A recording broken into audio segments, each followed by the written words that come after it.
Asteak daramatzagu Edesaren itxialdi hori behatzen eta gaurkoan kontzentrazio horren barrenetan sartuko gara, izan ere langile baten egunerokoa jarraituko dugu, goiz-goizetik hasita.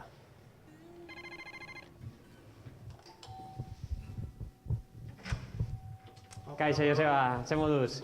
Amen. Bueno, prestaketa lanetan darramatu zaitut. Prestaketa lanetan, hori da. Gozaltzeko orduan heldu zarete. Bueno, konpainia egingo dizugu, ez? Bai, ba. Zertan egiten duzu lan Edesan, zertan egiten zenuen lan? Egiten nuen lan intermetagailutan. Urteak bertan ja, ez? Ba, dira, bai, 14 urte. Aita gonzan 41 urte, eta nik ja 14 urte. 18 urterekin sartu nintzen. Ikusi dugu nola zure gurasoek ere, bertan jokoan asko daukaten, ez? Bai, bueno, lehenik eta behin esan, egin behar izan lehenengo gauza izan zen, gurasun etxera voltatu. Orain ez dakizu etorkizuna zer ekarriko duen, orduan gurasun etxera voltatu. Eta etxean zer aurkitu, bi guraso nagusi, eta zeuskaten diru guztian kooperatiban sartuta eta galduta. Bizi osoko aurrezkiak galduta. Bueno, zure amak ze kontatzen digun. Tú date cuenta que llevas toda una vida peseta a peseta, guardando medio millón de pesetas llevas allí, hasta que haces unos dineros, no son grandes dineros, pero son unos millones que son míos, que los he hecho trabajando.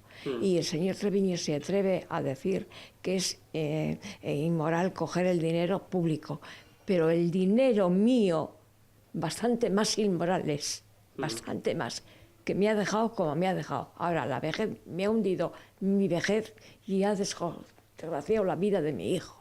Joseba, nik uste idanik, berandu xamar egin zaigula, akaso autobusaren bidera joan berko dugu, ez? Zeratu eta fabrikara. Venga. Vale.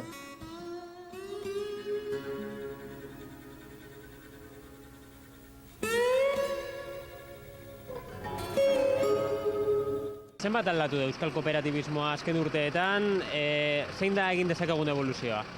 Nik uste dut kooperatibak internazionalatzen hasi diren heinean, beste guda batean sartu direla, ez? Igual guk sartu behar ginen guda batean.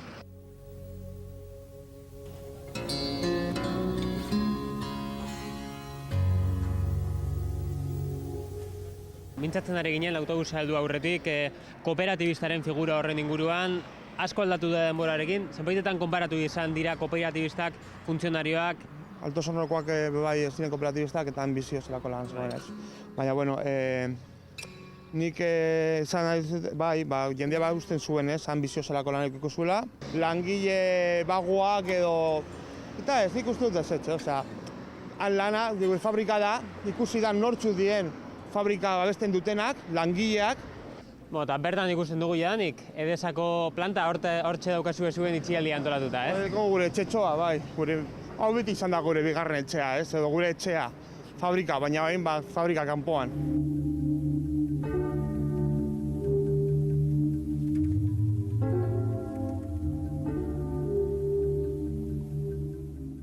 Imaginatzen dut, zure lankidean egoera ikusten duzunean ere, egoera desesperatuak ikusiko dituzula, ez da? Bai, zatian azkenean behitu, nik besteko semerik, gurasun etxera bueltatu naiz, bat joan zen, bat bueltatu da.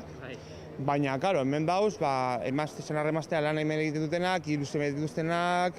Eta ikusi dugu nola, elkartasun keinu ugari jasotzen duzuen, eta orain txegotan badirudi bat heldu zaizuela, joango gari guztera berzer den. Behituzte dira pipak eta...